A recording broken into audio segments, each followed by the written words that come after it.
The auctioneer's voice carried across the frozen barnyard on a March morning in 1985, cutting through the cold Minnesota air like a knife through butter. His words were practiced mechanical, the same words he had spoken at 11 other farm auctions in Faribault County over the past 18 months. Ladies and gentlemen, we're gathered here today for the liquidation sale of Sullivan Farm, 640 acres of prime agricultural land, including all buildings, equipment, and livestock. We'll begin with equipment at 9 sharp, move to livestock at 11, and conclude with land parcels at 2 this afternoon. Margaret Sullivan stood 30 feet back from the crowd of maybe 200 people, her arms wrapped tight around herself against the wind that swept across the open fields. She wasn't wearing her good coat, the wool one Daniel had bought her for their 20th anniversary. That coat was packed in a box at her sister's house in Mankato, along with most everything else she owned that mattered. The coat she wore now was Daniel's old work jacket, the one he died in 3 years earlier, when the tractor rolled on that steep grade by the North 40. She couldn't feel the cold, couldn't feel much of anything if she was being honest with herself. The crowd was a mixture she recognized all too well. There were neighbors, people she'd known her whole life, their faces carefully blank. Because what do you say to someone watching their entire world get sold off piece by piece? There were dealers from as far south as Iowa and as far west as South Dakota, men in clean boots who'd never worked a day in actual dirt, looking to buy equipment at rock-bottom prices and flip it for double within a month. And there were the bank representatives, 3 men in dark overcoats, standing near the auctioneer's platform like carrion birds waiting for the dying to finally stop moving. One of those men was Thomas Hendricks. Maggie knew him. Everyone in 3 counties knew Thomas Hendricks. He'd been the senior loan officer at First Agricultural Bank of Blue Earth for 16 years. He had personally approved the expansion loan that Daniel had taken out in 1981, the loan that was supposed to be their ticket to security, the loan that had instead become a noose around Maggie's neck after Daniel died. Hendricks wasn't looking at her. He never looked at her. Not since that meeting in his office 14 months ago, the meeting where she'd presented her restructuring proposal, the meeting where he'd told her in words that still echoed in her head at 3 in the morning when she couldn't sleep, "Mrs. Sullivan, I understand your situation is difficult, but the bank simply cannot entrust a debt of this magnitude to a widow. We need assurance that this operation can be managed competently, and frankly, you lack the necessary experience. And if I may be frank, the physical capability to run a farm of this size." She'd wanted to throw the proposal binder at his head, wanted to remind him that she'd worked this land alongside Daniel for 23 years, that she knew every inch of those 640 acres better than he knew his own backyard, that she'd pulled calves and fixed machinery and driven trucks through blizzards and worked 18-hour days during planting and harvest, since before he'd even graduated from whatever business school had taught him how to smile while destroying people's lives. But she hadn't done any of that. She sat there, hands folded in her lap like a good girl, and listened to him explain why the bank was calling in her loan. Then she'd hired a lawyer, the best one she could afford, and fought them for 8 months through every legal channel available. It hadn't mattered. The courts had sided with the bank. They always sided with the bank. Now here she was watching strangers mill around the equipment that Daniel had saved for years to buy.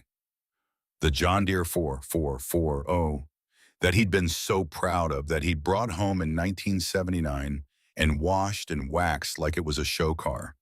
The International 1086 that he'd bought used, but rebuilt himself, spending 3 months of evenings in the machine shed, getting it running just right.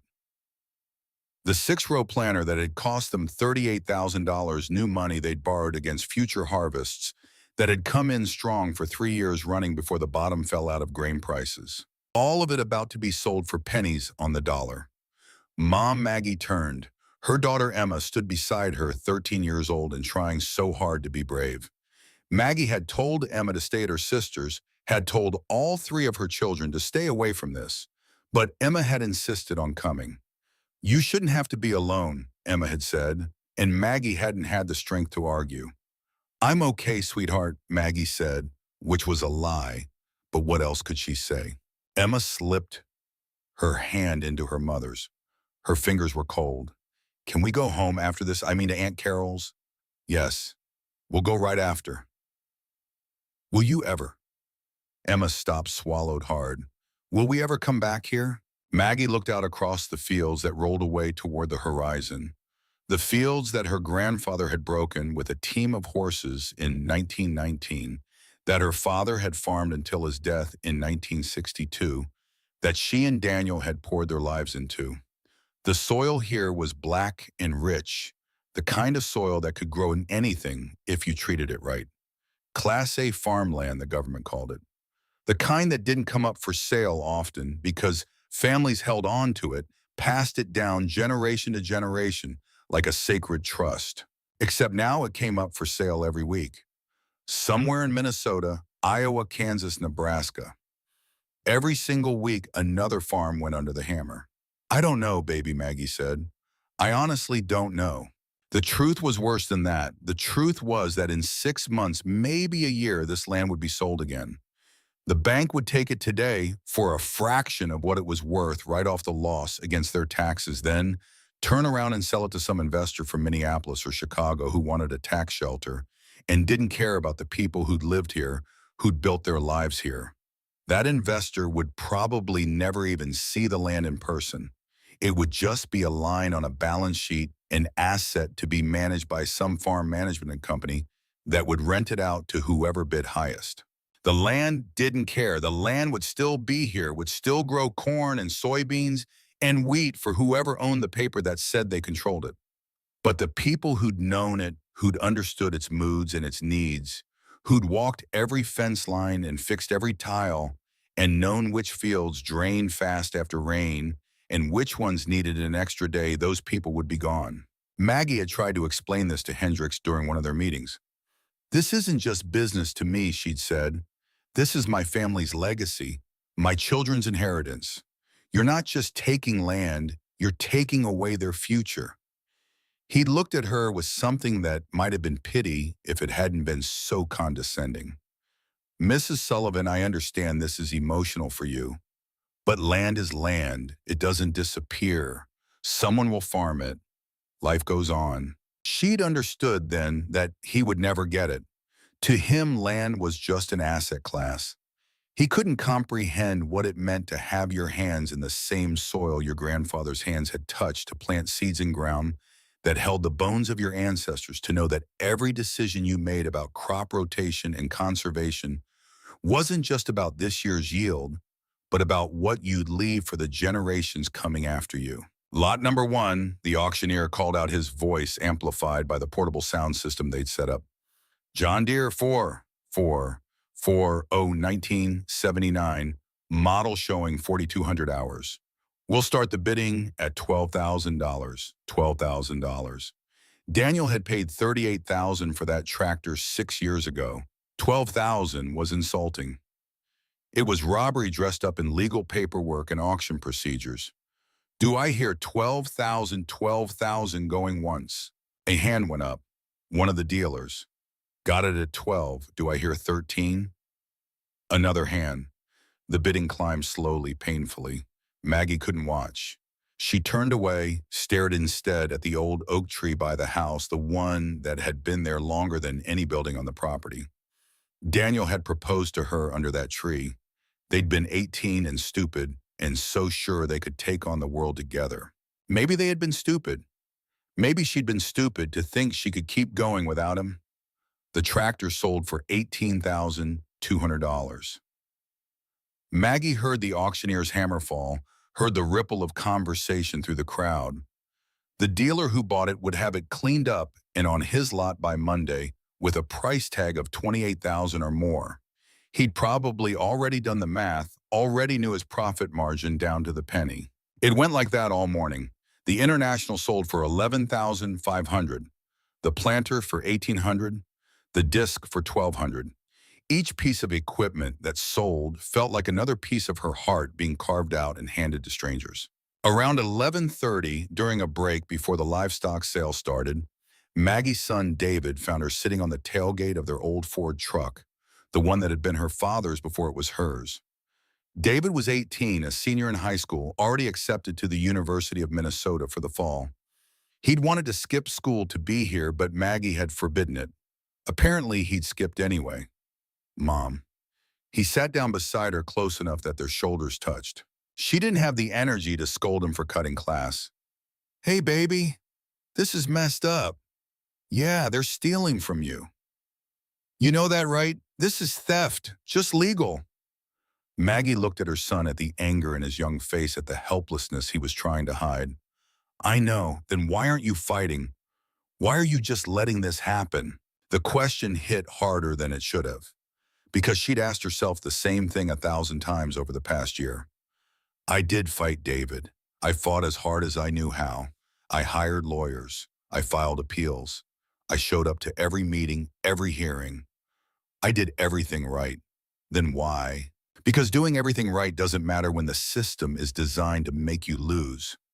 She took a breath, let it out slowly. The bank wanted this land. They made that decision before I ever walked into Hendrick's office. Everything after that was just procedure, going through the motions so it all looked legal and proper. That's not fair. No, it's not. But fair doesn't enter into it. David was quiet for a long moment. Then I should have stayed. After Dad died, I should have quit school and stayed here to help you. No. Maggie turned to face him fully. Absolutely not. You going to college, that's the only good thing that's going to come out of this nightmare. You're getting out. You're going to have opportunities your father and I never had, but no buts. You're going to school. You're going to make something of yourself, and you're never, ever going to be at the mercy of people like Thomas Hendricks. Promise me. David's jaw was set in that stubborn way that reminded her so much of Daniel. But finally he nodded. I promise. The livestock sale started at noon. Maggie's Holstein herd was solid, healthy animals that she'd been building for 15 years. The dairy market was holding better than grain, and the cows brought decent prices, better than the equipment had. But watching them sell cattle she'd raised from calves, in some cases, cattle that knew her voice and came when she called, that was somehow worse than watching the machinery go. Animals weren't just metal and debt. They were living things she'd cared for through sickness and health, whose births she'd attended at 3 in the morning in February when it was 20 below zero, who depended on her. One of the cows, an old girl named Bessie, who was probably past her productive prime, but who Maggie had kept anyway because she'd been the first calf born after Maggie and Daniel bought the farm, went for less than half what she should have brought. Maggie turned away before she could see who bought her. By 1:30, the crowd was starting to gather again for what everyone had really come for, the land sale. 640 acres of Class A soil tile drained less than 2 miles from a paved road. Good farm ground, the kind worth fighting for. The auctioneer set up his platform near the top of the driveway where everyone could see and hear. The bank representatives moved closer, positioning themselves strategically. Maggie stayed back near the old barn with Emmy beside her. David had gone to sit in the truck, unable to watch anymore. All right, folks, the auctioneer called out. Here's how we're going to work this. We have 4 parcels, the home quarter, 160 acres, including all buildings and homestead. The north quarter, the south quarter, and the west 80 acres. We'll sell them individually first, then offer them as a package if there's interest. Bidding will start at $1,000 per acre on the home quarter. $1,000 per acre for land that should have been worth $1,500 minimum, $2,000 in a normal market. But this wasn't a normal market. This was 1985, and the farm economy wasn't just struggling, it was in complete collapse. According to the Federal Reserve data that Maggie had studied obsessively over the past year, trying to understand how everything had gone so wrong, farm debt had reached $215 billion nationally. In Minnesota alone, over 400 farms had gone into foreclosure proceedings in 1984. Land prices that had peaked in 1981 at an average of $2,200 per acre were now selling for less than $900. The bank's own appraiser had valued the Sullivan farm at $850 per acre for the foreclosure proceedings. That's what Maggie would be credited with. But they'd start the bidding higher, and whatever it brought above $850, the bank would pocket as recovery costs. Do I hear $1,000 per acre, the auctioneer called. That's $160,000 for the home quarter with all improvements. A hand went up immediately. One of the local farmers, a man named Pete Carlson, who'd been expanding his operation by buying foreclosed land for the past 2 years. Maggie had known Pete since they were kids. He'd been at her wedding. Daniel had helped him build his first barn. Now Pete was bidding on her home. 1,000 I got it, the auctioneer said. Do I hear 1,100? Another hand went up. One of the bank representatives. Maggie's stomach turned. They weren't even pretending. The bank was bidding on property they were foreclosing on, driving up the price to protect their own interests.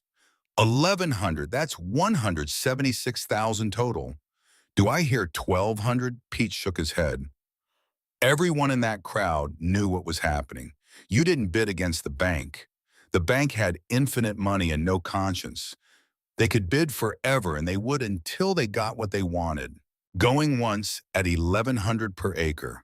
And then a voice from the back of the crowd, clear and steady, 1,500.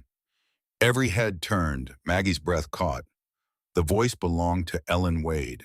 Ellen was 58 years old, a small woman with steel gray hair pulled back in a practical bun, wearing the same type of work clothes Maggie wore, jeans and boots and a canvas jacket that had seen better days. She lived alone in a single-wide trailer about 3 miles north of the Sullivan place, had lived there since 1978, when her husband Roy died of a heart attack in the middle of spring planting, leaving her with debts she couldn't pay and a farm that got swallowed by the same system that was swallowing Maggie now. Maggie had known Ellen her whole life. Ellen had been the one to teach Maggie how to drive a tractor when Maggie was 12, had been there when Maggie's father died, had brought food after Daniel's funeral and stayed to help with chores when Maggie couldn't get out of bed for grief. But Ellen had nothing. Ellen survived on Social Security and bookkeeping work she did for other farmers, keeping their accounts balanced for $25 a month per client. She lived in that trailer with no phone, no television, growing most of her own food in a garden plot, and canning everything for winter. She was one bad winter away from poverty herself. What was she doing bidding $1,500 per acre? The auctioneer looked confused. Did you say 1,500, ma'am? I did. Ellen's voice was calm, matter of fact. $1,500 per acre, $240,000 for the home quarter. The bank representative's face darkened. He raised his hand. 1,600. 2,000, Ellen said without hesitation. The crowd erupted in murmurs. $2,000 per acre. That was above fair market value even before the collapse. That was more than the land had been worth at the peak. Maggie pushed through the crowd toward Ellen, her heart pounding. Ellen, what are you doing? You can't afford. Ellen turned to look at her, and Maggie saw something in the older woman's eyes that made her stop mid-sentence. It was determination, yes, but something else too. Something that looked almost like rage, though Ellen Wade wasn't known for losing her temper. Trust me, girl, Ellen said quietly. Then louder to the auctioneer, 2,000 per acre. That's my bid. The bank representative had a hurried conversation with his colleagues.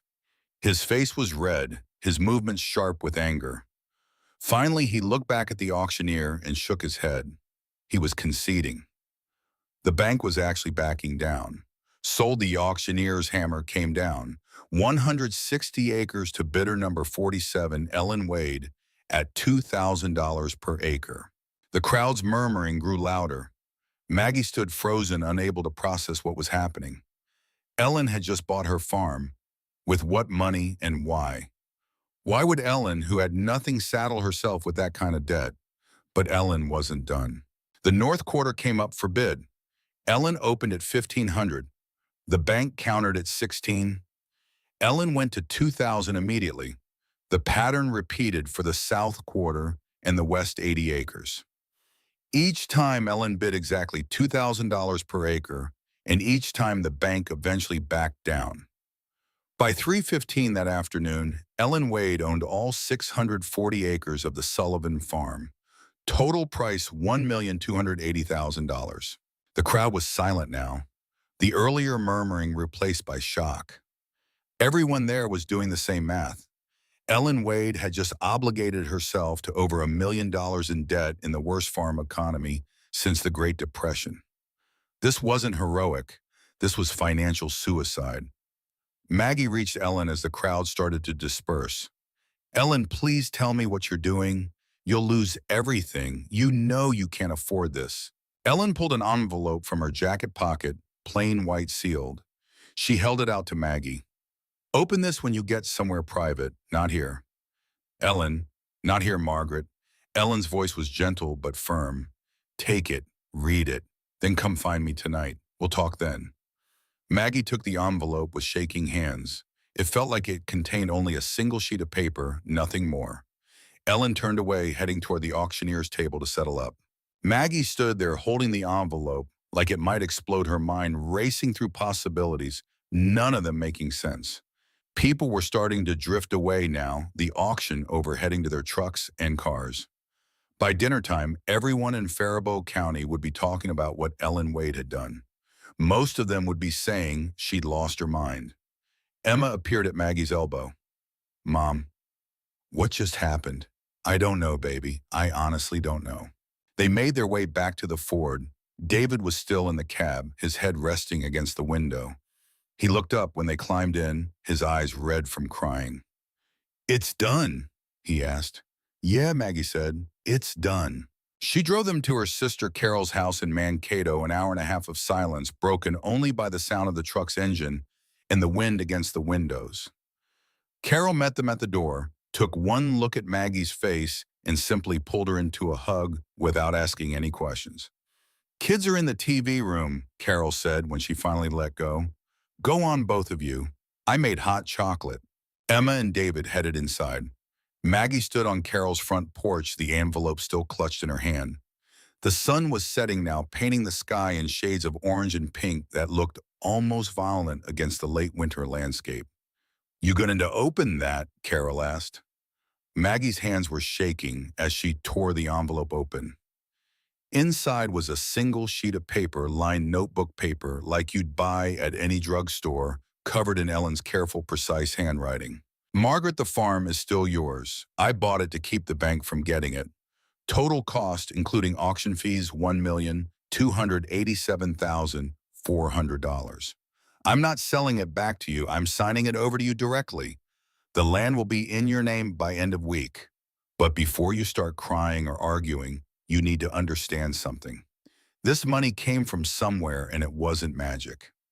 I took a loan from First State Bank of Rochester for $950,000. That loan is in my name, but it's secured by the farm property. You'll need to make payments directly to them. I've already arranged it. The remaining $337,400 was money I saved over the past 23 years. Every penny I could spare from bookkeeping work, from my Social Security, from selling off my own land before it could be foreclosed on. I saved it specifically for this, for when someone needed it. You're probably thinking I'm crazy. Maybe I am, but here's what you need to know. My father lost our family farm in 1961. Different crisis, same story. The old man died in 1978, bitter and broken, having spent the last 17 years of his life working in a meatpacking plant in Albert Lea. I swore at his funeral that I'd never let what happened to my father happen to anyone I could help. So I saved, and I waited. And when I saw you fighting Hendricks, fighting the system that killed my father, I knew what I had to do. The bank doesn't get to win. Not this time. You can pay me back the $337,400 when you can pay me back. If that's 5 years from now, fine. If it's 10 years, fine. If it's never, that's fine too. You work out the bank loan on your own terms. They've already agreed to reasonable payments. I made sure of that before I bid. This isn't charity, Margaret. This is war. The banks have been waging it against people like us for generations. I'm just finally in a position to fight back. Come see me tomorrow. We'll work out the details. Ellen.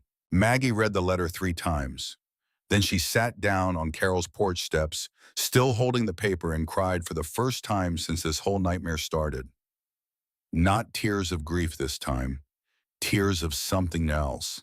Something that felt almost like hope, but fiercer, sharper. Someone had seen her fighting and had decided she was worth saving. Someone had taken a weapon forged over 23 years of sacrifice and handed it to her to continue the battle. The banks expected to win because they always won. The system was designed for them to win. But Ellen Wade had changed the equation, and Maggie Sullivan was still standing. Inside the house, through the window, she could see Emma and David sitting with their cousins, could hear the faint sound of them laughing at something on television. Normal kid sounds. Sounds she'd been afraid she'd never hear again. She folded the letter carefully and put it back in the envelope. Tomorrow she'd drive out to Ellen's place. Tomorrow they'd work out the details of what came next. Tomorrow she'd start figuring out how to actually farm a way out of this mess. But tonight, for the first time in 18 months, Maggie let herself believe that maybe, just maybe, tomorrow was still possible. The sun finished setting, taking the light with it. Stars began to appear in the darkening sky. The same stars that had looked down on these fields for 1,000 years before Maggie was born and would look down on them for 1,000 years after she was gone.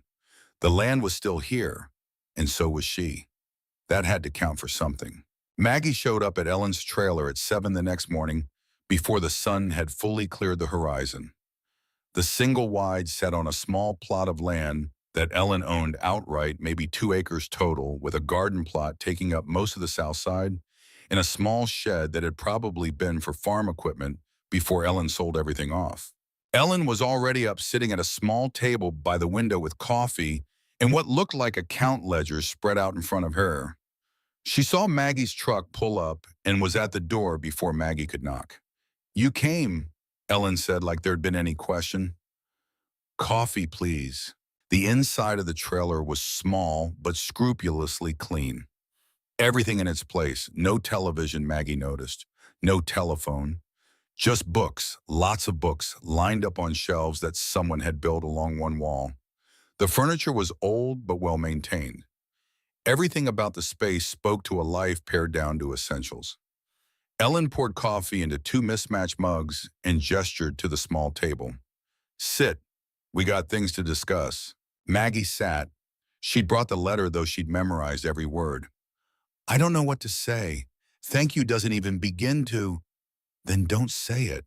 This isn't about gratitude." Ellen sat across from her, wrapping her hands around her own mug. "This is about survival. Yours, mine, everyone like us who the system wants to grind up and spit out. But you put yourself at risk. If I can't make the payments, you'll make them. I know you will. I've watched you these past 2 years. You work harder than any man I've ever seen, and I've seen plenty. You're smart, you're careful, and you don't even quit. That's why I bet on you. Bet. Like this was just a calculated risk instead of a gesture that could destroy Ellen's remaining security." "Walk me through it," Maggie said. "How does this actually work?" Ellen pulled one of the ledgers closer. "The farm is being transferred to your name as of Friday. I already signed the paperwork. The mortgage with First State Rochester is $950,000 at 9.5% interest payments starting May 1st. That's $8,200 a month for 15 years. Maggie felt her stomach drop. $8,200 a month. That was manageable, maybe, if grain prices recovered, if she had decent yields, if nothing went wrong. But that was a lot of ifs. "I know what you're thinking," Ellen said. "That's a lot of money." "It is, but it's less than what the bank was trying to stick you with before. In First State, they're different, and smaller bank, they understand farming. I made them agree to an agricultural loan structure, which means if you have a bad year, you can defer a payment if you need to. Not miss it, defer it. It gets added to the back end. And the $337,000 you put in, like I said in the letter. Pay me back when you can. I drew up a simple promissory note. No interest, no set payment schedule. Just an agreement that you'll pay it when you're able." Ellen slid a piece of paper across the table. Maggie read it. It was exactly what Ellen had said. Simple, straightforward, generous to the point of being foolish. Ellen, this is too much. You're 70, 58. You're 58 years old. This is your retirement security. What if I fail? What if the farm goes under anyway? Then I'll be in the same position I'd be in if I'd done nothing sitting in this trailer with my books and my garden and my bookkeeping clients. I'll survive. I've survived worse. There was steel in Ellen's voice, and Maggie suddenly understood that this wasn't some impulsive act of kindness. Ellen had thought this through, had planned it, had made her peace with whatever consequences might come. How long, Maggie asked. How long have you been planning this? Ellen took a sip of her coffee. Since 1961. That's when I started learning how the system really works. That's when I decided that if I ever got the chance to fight it, I would. She stood up, walked to the window. The morning sun was painting the fields gold.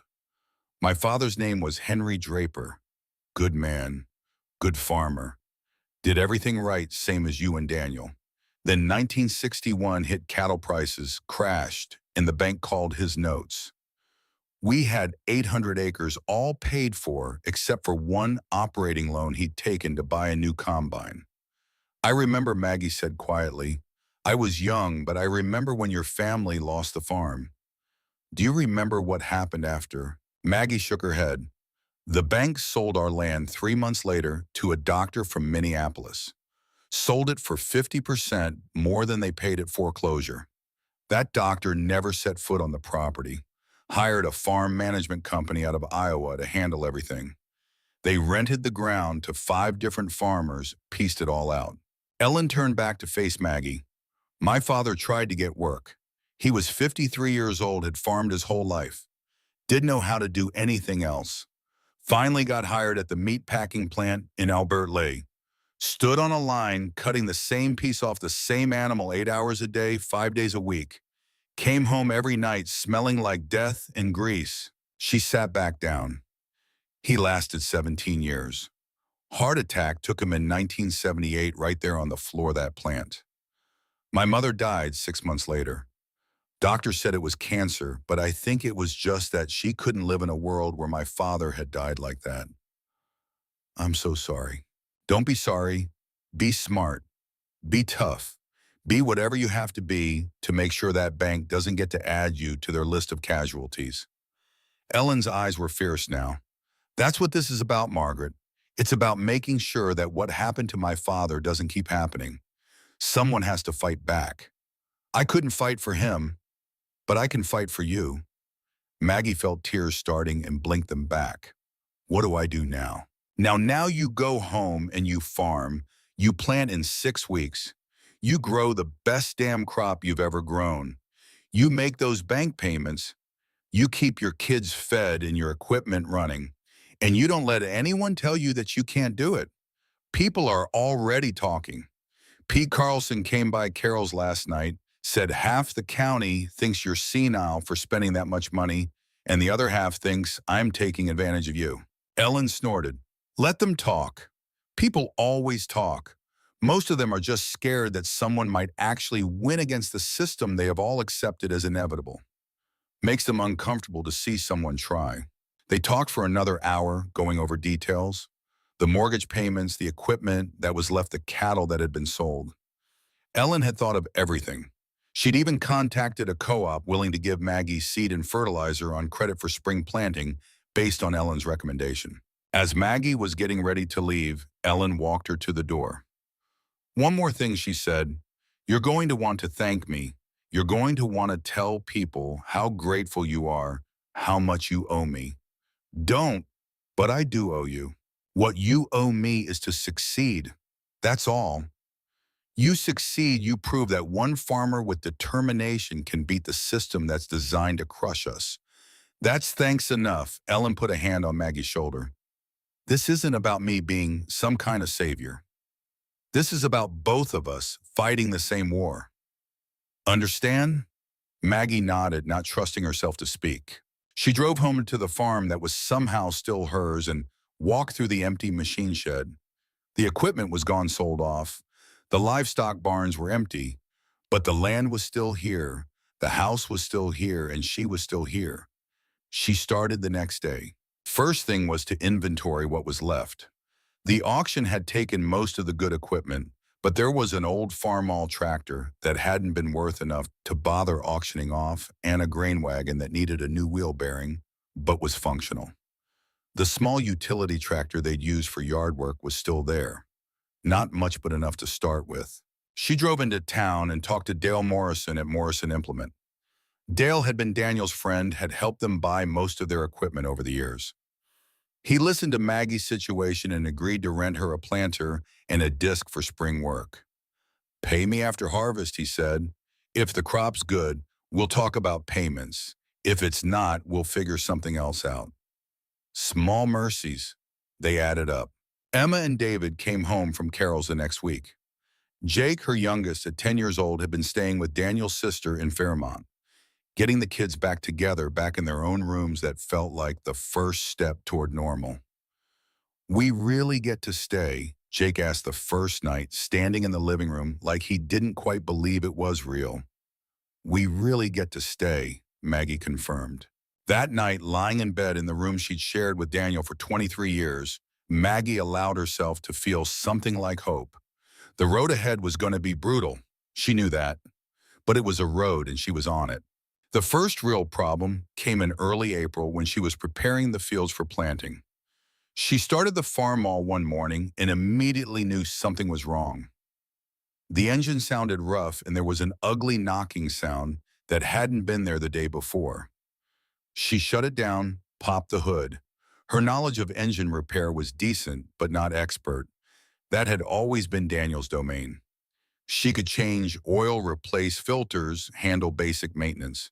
But this sounded serious. She drove into town to the repair shop. The mechanic, a guy named Frank, who'd worked on their equipment for years, listened to her describe the sound and shook his head. Sounds like a rod bearing. Could be something else, but that's my guess. I'd need to pull the engine to know for sure. How much to rebuild it? Probably $1,500, maybe $2,000 if there's more damage inside. Maggie felt her chest tighten. She didn't have $2,000. She barely had $200. How long can I run it like this? Frank winced. I wouldn't. If that bearing goes completely, it could seize the whole engine. Then you're looking at a complete replacement, not a rebuild. She thanked him and drove home. Sat in her truck in the driveway, staring at the machine shed, trying to think. She needed that tractor. She couldn't plant without it. Renting one was possible, but that would eat it into money she needed for seed and fertilizer. That evening, Ellen showed up. She had a way of appearing right when things got hard, like she had some kind of sixth sense for trouble. Heard you had engine problems, Ellen said, climbing out of her old sedan. News travels fast. It's a small county. Frank's wife plays bridge with Martha Henderson, who goes to church with me. You learn anything living in a place like this, it's that everyone knows everything. Ellen walked with her toward the machine shed. How bad is it? Bad enough. Couple thousand to fix and I don't have it. Ellen studied the farmall hands on her hips. You got tools. Some? Then let's pull that engine and see what we're dealing with. Ellen, you don't have to. You're right, I don't. I want to. Big difference. Besides, I've rebuilt more engines than I can count. Roy and I did all our own repair work for 30 years. My hands still remember. They worked on it for 3 days evenings after Maggie finished field prep. Ellen turned out to be right. She knew engines inside and out. It was a rod bearing, but the damage wasn't as bad as Frank had feared. They were able to rebuild it with parts Ellen ordered from a supplier she knew in Albert Lee. Total cost $300 instead of $2,000. You could have charged me for your time, Maggie said, when they finally got the engine back in and running smoothly. I could have. Didn't want to. Ellen was wiping grease off her hands with an old rag. You got to understand is something, Margaret. I'm not keeping score here. I don't want you to own me. I want you to succeed. Those are different things. Planting went well that year. The weather cooperated, warm but not too dry. Maggie worked dawn to dark, David helping when he wasn't in school. Emma took over the cooking and a lot of the household work without being asked. Even Jake pitched in handling small tasks that needed doing. The crop came up strong. Maggie walked the fields every few days, checking the stands, watching for problems. The corn looked good. The soybeans looked better than good. By June, she started to believe maybe this would work. That's when things started going wrong. It started small. Tools that she was certain she'd put in one place turning up somewhere else or not at all. A full gas can that she knew had been in the machine shed going missing. Little things easy to chalk up to her own distraction to the case of running the farm alone. Then the tractor that had the rebuilt engine started acting up again. Different problem this time. It would start fine run for 20 minutes, then stutter and die. Maggie spent hours trying to diagnose it. Finally figured out someone had put something in the fuel tank. Sugar or maybe salt. Something that dissolved enough to get through the filter, but then crystallized in the fuel lines. Someone had sabotaged her tractor. She cleaned out the whole fuel system, changed filters, flushed everything, lost 3 days of critical work time. Then the planter somehow developed a bent shank that she didn't discover until she planted 40 acres with one row not dropping seed properly. Had to go back and replant those rows, which meant buying more seed she didn't have money for. Then a fence got cut and 20 head of her neighbor's cattle got into her cornfield and did significant damage before anyone noticed. Each problem alone could have been bad luck. All of them together happening in the span of 6 weeks that wasn't bad luck.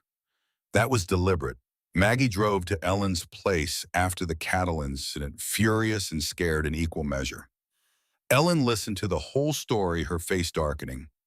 "You tell the sheriff," Ellen asked. "What am I going to tell him, that I think someone's sabotaging my farm? I don't have proof. And even if I did, half the county thinks I'm either crazy or taking advantage of you.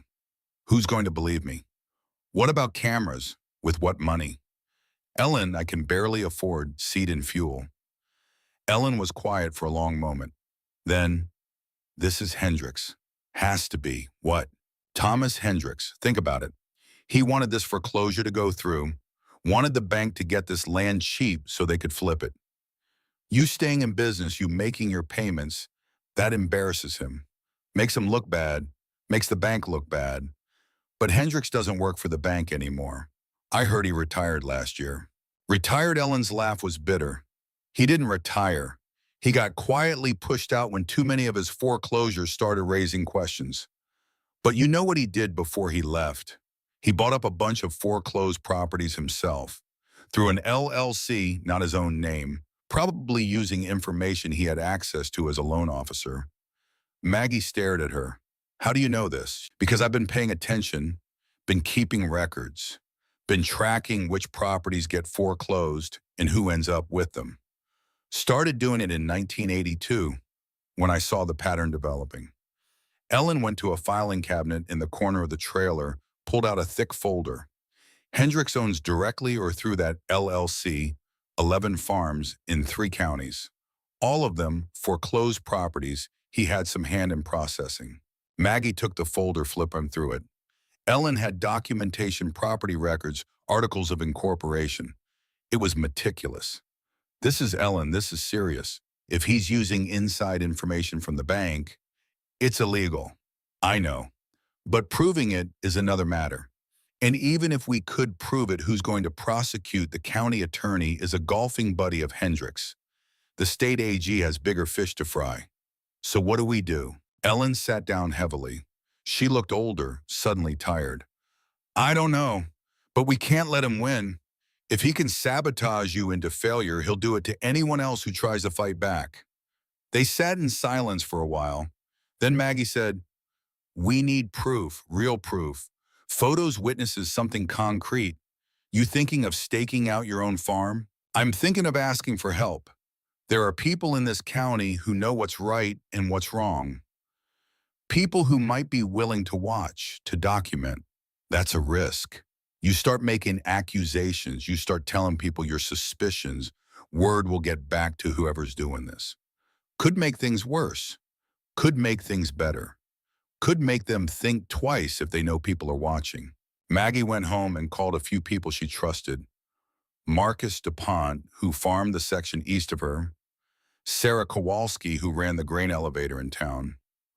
Bill Henderson, who'd been Daniel's friend since high school.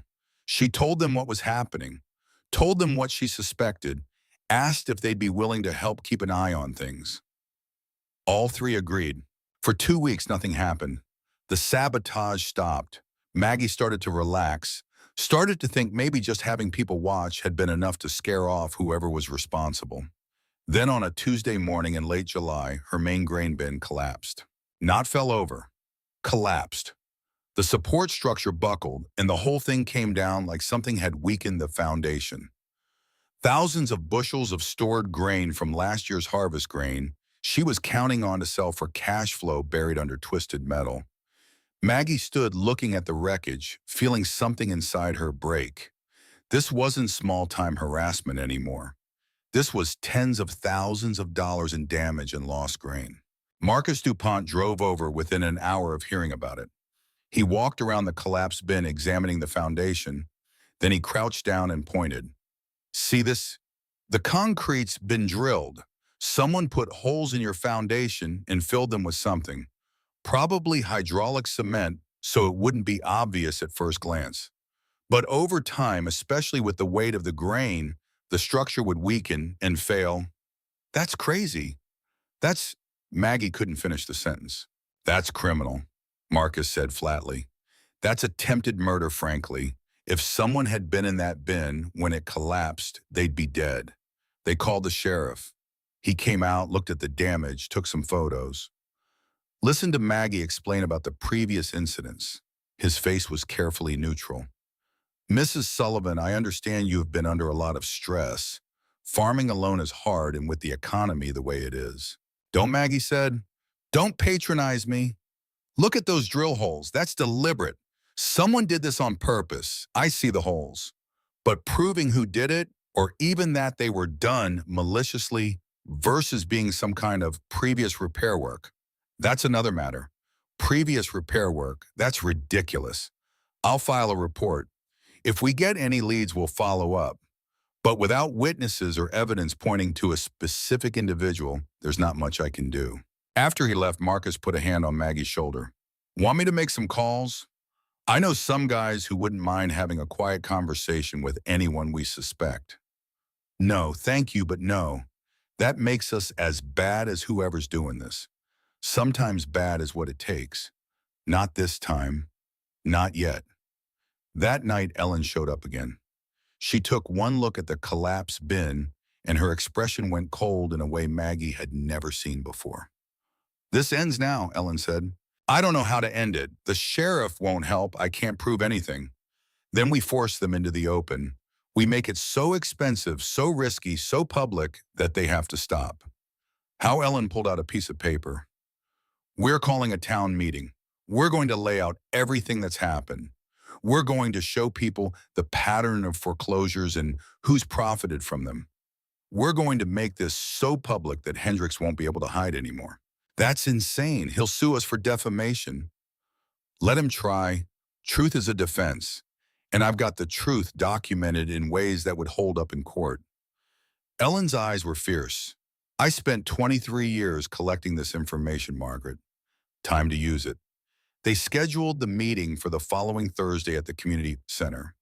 Maggie expected maybe 20 people to show up. Over 100 came. Ellen stood at the front of the room with her charts and documents, and she told the story. Started with her own father in 1961, traced the pattern of foreclosures through the decades, showed how certain individuals had consistently profited from farmers' failures. Named names, showed numbers. Thomas Hendricks was in the audience. He stood up halfway through Ellen's presentation. This is slander, he said, his voice shaking with anger. This is an old woman with a grudge making wild accusations. I've done nothing illegal. Then explain why you own 11 farms that you processed foreclosures on while working at First Agricultural. Ellen shot back. Explain how you always seemed to know which properties would be foreclosed before the public records showed it. I used publicly available information. You used insider knowledge. And now you're trying to destroy Margaret Sullivan because she had the audacity to keep her farm out of your hands. The room erupted in arguing, people shouting, some defending Hendricks, others demanding answers. The sheriff stood up and called for order. In the chaos, Maggie almost missed it. But Ellen, who'd been watching Hendricks the whole time, saw the exact moment when a younger man in the back of the room, a man Maggie recognized as someone who'd done contract work around the county, caught Hendricks' eye and made a subtle gesture toward the door. Ellen leaned over to Maggie. "That's Jake Peterson. Been doing odd jobs for Hendricks for the past year." Maggie felt her stomach drop. Jake Peterson. Young always seemed to need money. The kind of person who might be willing to do questionable work for cash. After the meeting broke up, Ellen approached Jake outside with Maggie following. "We need to talk," Ellen said. Jake looked nervous. "I don't know what you're talking about." "Yes, you do. You've been sabotaging Margaret's farm. On Hendricks' orders, I'm guessing." Jake's face went white. I never." "We're not going to the sheriff," Maggie said quietly. "Not yet. But we need the truth. We need you to tell us what happened." Jake looked between them, trapped. Finally, he sagged. "He paid me. $500 per job. Said it was just pranks, nothing serious. Said Sullivan was trying to take advantage of some old lady and someone needed to teach her a lesson." "The grain bin," Ellen said. "That could have killed someone." I know. That's why I told him I wouldn't do any more. That job was too much." Jake's hands were shaking. "My mom needs medication and we can't afford insurance. I needed the money, but I won't." Maggie looked at this kid, barely 20 years old, scared and desperate. "You want to make this right? How you write down everything. Every job. Hendricks hired you for every conversation, dates, amounts paid. You write it all down and sign it. He'll come after me. He might, or he might be too busy trying to save his own skin." Maggie pulled out her checkbook. "How much does your mother's medication cost per month?" $400. Why, Maggie wrote a check. "You come work for me. 40 hours a week, $10 an hour. That's $1,600 a month. You write down what Hendricks had you do, and you don't sabotage anyone's farm ever again. Deal." Jake stared at the check like he couldn't believe it was real. "You'd hire me? After what I did? I'm hiring you to do the right thing from here on out. Everyone deserves a second chance." Maggie held out the check. "But this is the only one you get. Understand?" Jake took the check with trembling hands. "Yes, ma'am, I understand." He wrote out a confession that night. 3 pages detailing every act of sabotage, every payment from Hendricks.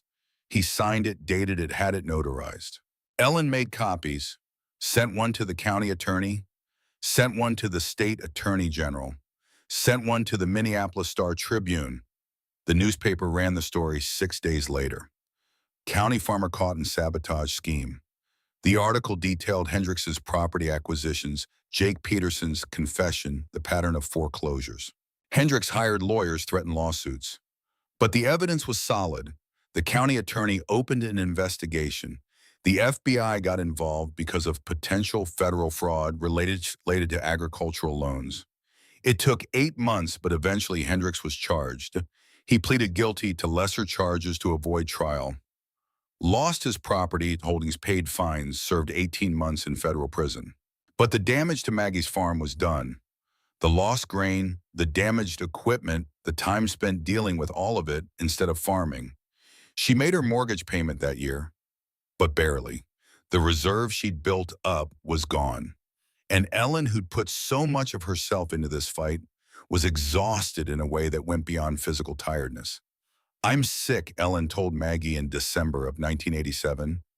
"Doctor says it's cancer, pancreatic. Not much they can do." Maggie felt the world tilt. "Ellen, no. We'll get you treatment. Well, I'm 70 years old, honey. Sometimes it's just time." Ellen's smile was sad, but somehow peaceful. "I got to see him go to prison. Got to see you still standing." That's more than I thought I'd get. Ellen Wade died in January 1989. The funeral was small, just the way she would have wanted it. Maggie gave the eulogy, talked about what Ellen had done, what it had meant. There weren't many dry eyes in that church. Ellen left everything to Maggie. Not much, just the trailer and the 2 acres it sat on, and $47,000 in savings that Ellen had kept aside for medical care but never used. But the will had a condition. The money had to be used to establish the Sullivan Wade Emergency Fund, a loan fund for farmers facing foreclosure. Low-interest, flexible terms designed to give people the kind of help Ellen had given Maggie. Maggie stood in Ellen's trailer after the funeral reading the will again and understood what Ellen had done. She created a weapon, not just for one fight, but for the next fight and the one after that. The question was whether Maggie had the strength to use it. She thought about her father, about Daniel, about Ellen, about all the people who'd fought and lost and fought again. Then she thought about her kids, about the farm that was somehow still hers, about the future that was still possible if she kept fighting. Maggie made her decision. She was going to keep fighting. The Sullivan Wade Emergency Fund started with $47,000 and a promise to a dying woman. By the spring of 1989, it had become something more than Maggie had ever imagined. She announced the fund at a community meeting in March, 3 months after Ellen's funeral. The same community center where Ellen had confronted Hendricks, now packed with farmers who'd heard whispers about what was coming. Maggie stood at the front of the room more nervous than she'd ever been in her life. Public speaking wasn't her strength. Farming was. Getting up in front of 100 people and asking them to trust her with their money and their futures, that was terrifying in ways that droughts and debt collectors never had been. Most of you knew Ellen Wade, she started. Her voice was shaky, but it held. You knew she saved my farm when the bank tried to take it. What you might not know is why she did it or what it cost her. She told Ellen's story, all of it. The loss of her family's farm in 1961, the 23 years of saving, the deliberate choice to fight the system that had destroyed her father. She didn't soften it or make it pretty. Ellen deserved the truth to be told plainly. Ellen left me $47,000 with one condition, that I use it to help other farmers the way she helped me. But I can't do that alone. $47,000 can save maybe 2 or 3 farms if we're lucky, then it's gone. So I'm proposing something different. She explained the plan, a cooperative fund. Every participating farmer would contribute 1% of their gross income annually. The fund would make emergency loans to members facing foreclosure or financial crisis. Low interest, flexible repayment tied to harvest yields. Democratic control, every member getting a vote on loan applications and fund policies. This isn't charity, Maggie said. This is insurance. This is us deciding that we're stronger together than we are alone. The room was silent when she finished. Then Marcus DuPont stood up. I'm in, he said. My farm did well last year. I'll contribute 2% instead of 1%. Sarah Kowalski was next. Count me in. One by one, farmers stood. Not all of them, not even half, but enough. By the end of that meeting, 23 families had committed to the cooperative. It was a start. The first loan request came in May. Bill Thompson, who farmed 800 acres south of town, needed $15,000 to make it through planting after his main tractor broke down and repairs cost more than he'd budgeted for. The fund's board's 7 farmers elected by the membership reviewed the application and approved it. 12% interest payment due after fall harvest. Bill made the payment in November, added the interest payment back to the fund. The cooperative was $47,000 plus seed money from the 23 families plus Bill's interest payment, growing slowly but growing. Maggie's own farm was doing better. Not great, but better. The 1988 harvest had been decent. The 1989 spring planting went smoothly. No more sabotage, no more mysterious equipment failures. Hendricks was in prison, and apparently whoever else might have wanted to cause trouble had decided it wasn't worth the risk. She was making her payments to First State Rochester on time. $8,200 a month every month, like clockwork. Some months it was tight. Some months she had to defer buying things the farm needed, but she made the payments. David graduated from the University of Minnesota in May 1989. Got a degree in agricultural economics, came home for a week before starting a job with a farm policy nonprofit in St. Paul. He told Maggie he'd be back someday to help run the farm, But he needed to understand the bigger picture, first needed to learn how policy and economics shaped the reality farmers faced. Maggie understood. She was proud of him for thinking bigger than just their farm, their county. Someone needed to fight these battles at the policy level, not just farm by farm. Emma graduated high school that same spring and got accepted to Iowa State to study agricultural engineering. She wanted to design better equipment, more efficient systems, wanted to use technology to make farming easier. I watched you work yourself half to death these past 4 years, Emma told Maggie.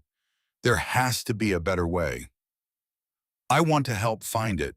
Jake, the youngest, was 13 now, already talking about taking over the farm someday, already spending every spare moment learning from Maggie, asking questions, wanting to understand every aspect of how the farm worked.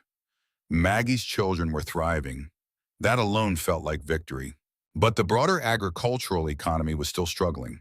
Commodity prices remained low.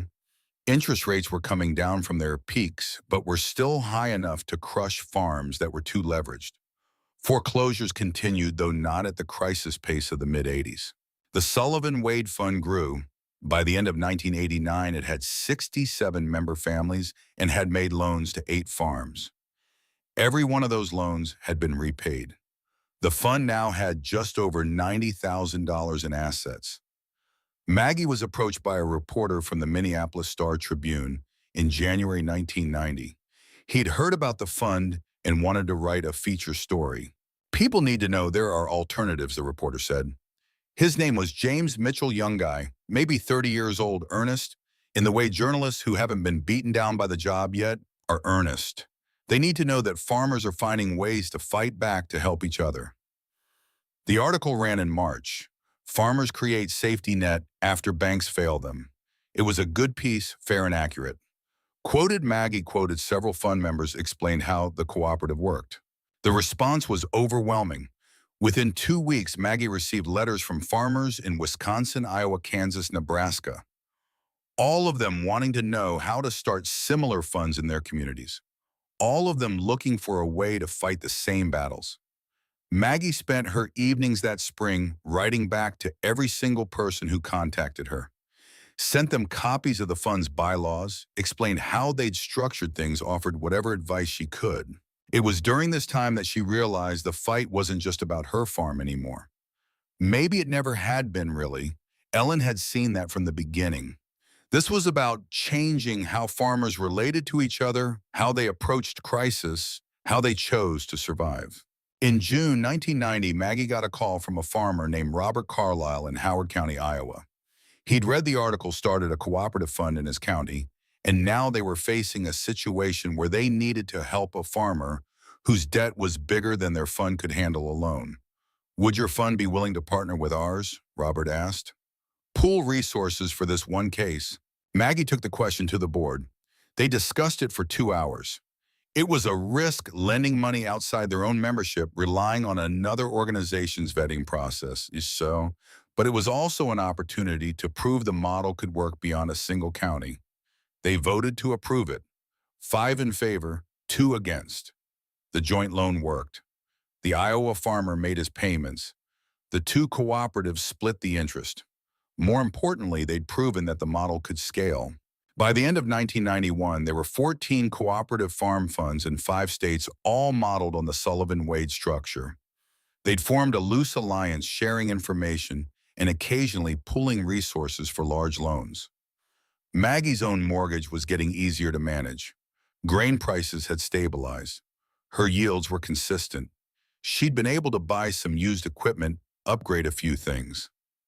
The farm was profitable again, not hugely, but enough. In October 1991, she sat down with her account books and realized something that made her hands shake. She could pay off the remaining balance she owed from Ellen's initial investment, the $337,400 that Ellen had said to pay back when you can. It had been 6.5 years. She could finally pay it back. Except Ellen was gone. There was no one to pay back. Ellen's estate had already been settled. The trailer and land had been sold, money distributed according to the will. Maggie drove to the cemetery where Ellen was buried, stood at the gravestone. Margaret Ellen Wade, 1931 to 1989. Beloved daughter, wife, friend, and farmer, I did it, Maggie said to the stone. We did it. The fund is working. The farm is stable. Your money, I can pay it back now. But I don't know where to send it. The wind blew across the cemetery, rustling the grass. No answers came from the grave. Maggie went home and made a decision. She wrote a check for $337,400 from her farm account to the Sullivan Wade Emergency Fund. In the memo line, she wrote Ellen's portion returned with gratitude. The fund board met to discuss what to do with this sudden influx. They decided to create a second tier of lending. The original fund would continue making emergency loans to member farmers. This new money would be used to make 5-year interest-free loans to young farmers trying to buy their first farm or expand existing operations. Ellen saved me when I was about to lose everything, Maggie explained to the board. This money can help people who haven't built up equity yet, people who are where I was in 1985, but who might not need a rescue, just a hand up. The program was named the Wade Initiative. The first Wade Initiative loan went to a 26-year-old named Patricia Morrison, no relation to Dale Morrison of the implement dealership, who wanted to buy 80 acres from a retiring farmer, but couldn't get conventional financing because banks considered her too young and too female to be a good risk. They told me I should wait until I'm married or find a male co-signer, Patricia told Maggie. Like my competence is tied to my relationship status. Maggie knew exactly how that felt. The fund loaned Patricia $40,000 at zero interest, 5-year term. Patricia bought the land, started farming it. 3 years later, she'd expanded to 120 acres and was consistently profitable. Stories like that kept Maggie going through the hard days. And there were still hard days. The mortgage payment was non-negotiable, due on the first of every month. Some months, Maggie had to juggle things to make it happen. Delay repairs, postpone purchases, make do with equipment that should have been replaced. In 1992, 7 years after Ellen had bought the farm at auction, Maggie made the final payment to First State Rochester. She wrote the check on a Saturday morning, and June hands surprisingly steady. David had come home for the occasion, brought his fiancée, a woman named Catherine, who worked in sustainable agriculture research. Emma drove up from Iowa, where she was between her sophomore and junior years. Jake, now 14, stood next to his mother as she sealed the envelope. "We're really done," Jake asked. "No more debt." "We're done with this debt," Maggie said. "But farms always have some debt, honey. Equipment loans, operating loans. That's just how it works. The difference is we're in control now. We choose what debt to take on and why." She mailed the check on Monday. On Wednesday, she received confirmation from the bank. The mortgage was satisfied. The farm was truly, completely hers. That night, she drove out to the cemetery again, stood at Ellen's grave in the fading light. "I paid it back," she said. "All of it. The bank, you, everyone. We're clear." She waited, like maybe Ellen would respond, like maybe the universe would acknowledge the moment. Nothing happened. The world kept turning. The sun kept setting. Maggie realized she was crying, and she wasn't entirely sure why. Relief, maybe? Or grief for all the people who hadn't made it this far? Or just the weight of 7 years of relentless pressure finally lifting? She cried for Ellen, who died before seeing the full fruit of what she'd planted. For Daniel, who'd worked himself to death trying to save something that shouldn't have needed saving. For her father and Ellen's father, and all the farmers who'd lost their land and their hope to a system that treated them as numbers on a balance sheet. But she also cried in gratitude for neighbors who'd shown up, for strangers who'd become allies, for the brutal gift of necessity that had forced her to become stronger than she'd ever known she could be. The Sullivan Wade Cooperative continued to grow. By 1995, it had 140 member families and had made loans totaling over $800,000. The default rate was less than 3% lower than any conventional agricultural lender in the region. Other states started developing their own cooperative models. By 2000, there were farmer-led emergency funds in 14 states serving over 3,000 farm families. Maggie stayed involved, though she stepped back from day-to-day leadership. Younger farmers took over the board, brought new ideas, new energy.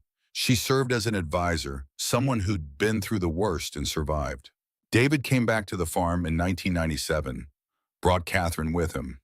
They built a house on the back. 40 started working the land alongside Maggie. Catherine's research background meant they were early adopters of precision agriculture techniques, GPS-guided planting, variable rate fertilization. The farm's efficiency improved dramatically. Emma graduated from Iowa State, got hired by a major equipment manufacturer to work on their design team. She sent prototypes home for Maggie and David to test. Some of her designs ended up in commercial production tools that made farming safer and easier for operations like theirs. Jake graduated high school in 2000 and went to community college for 2 years to study agricultural business, then came home to the farm full-time. 3 generations working the same land, making it work.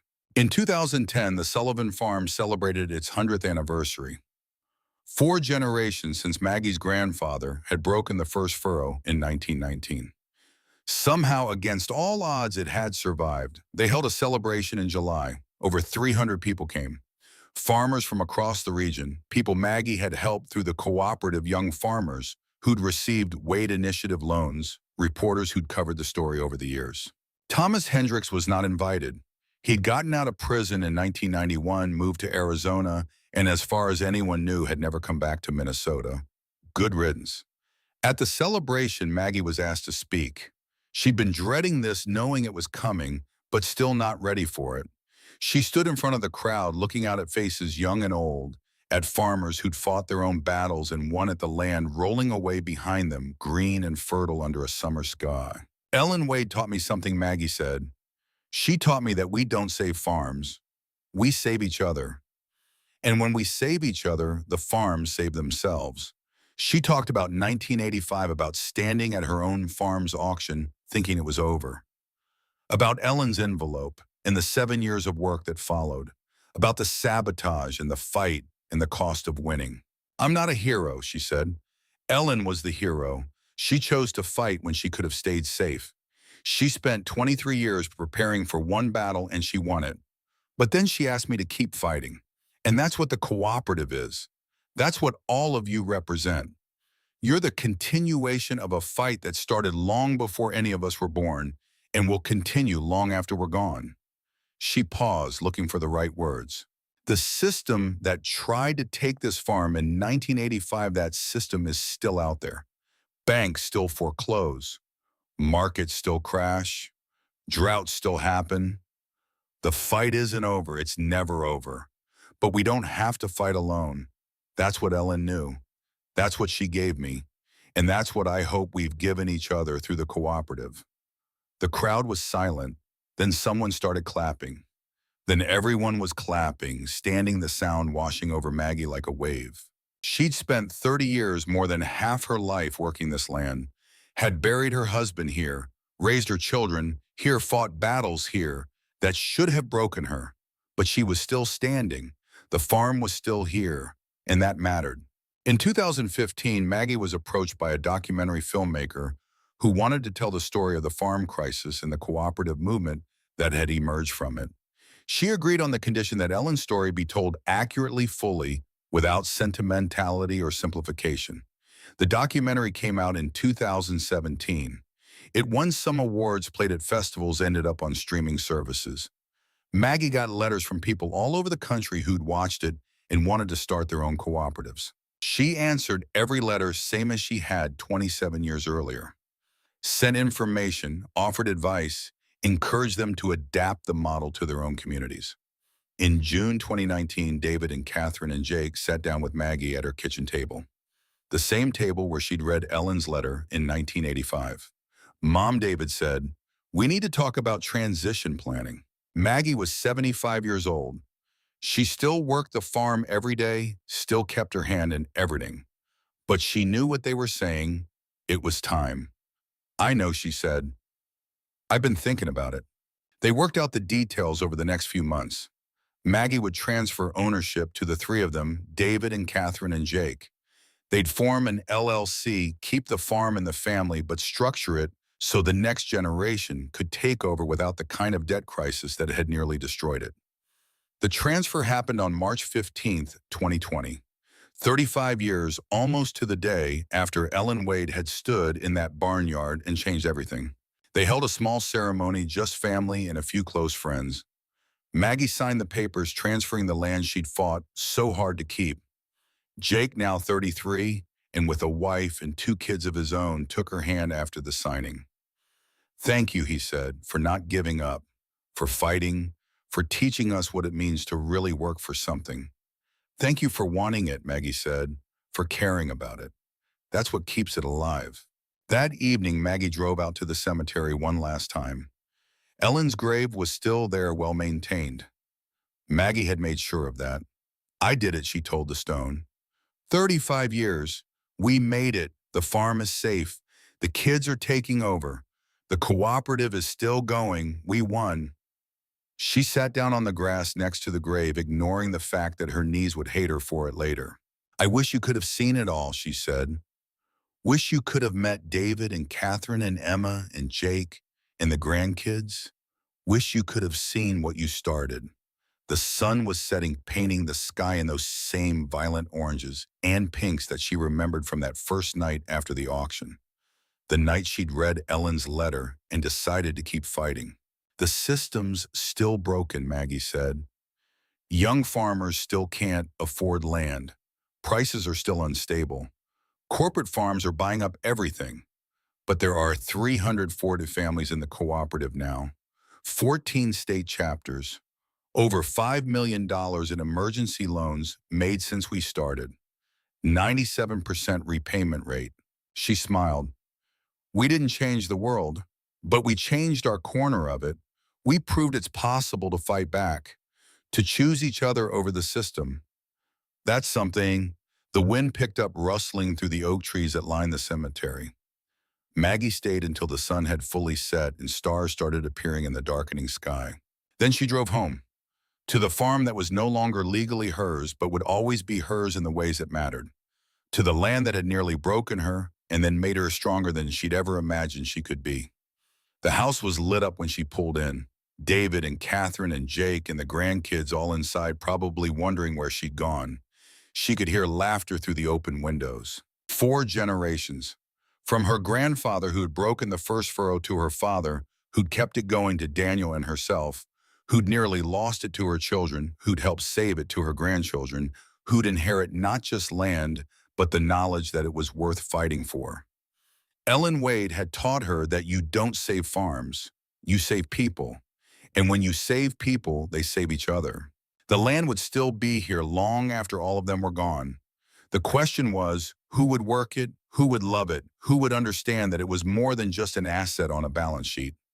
Maggie had made sure at least one answer to that question was people who know what it costs, people who fought for it, people who understand that some things are worth more than their market value. She walked into the house. Jake's daughter, 5 years old and named Ellen for the woman who'd saved them all, ran up and hugged her legs. "Grandma, we saved you dinner." "Thank you, sweetheart." Maggie picked up the little girl, held her close, and looked around at her family, her farm, her legacy. Ellen Wade had saved her in 1985. Maggie had spent the next 35 years earning that salvation, proving it was worth the cost. She'd succeeded. The bank didn't get to win. Not that time. Not ever again if Maggie had anything to say about it. And the land, the precious Class A soil that 4 generations had worked, was still here, still growing, still feeding people, still home. That was enough. That was more than enough. That was everything.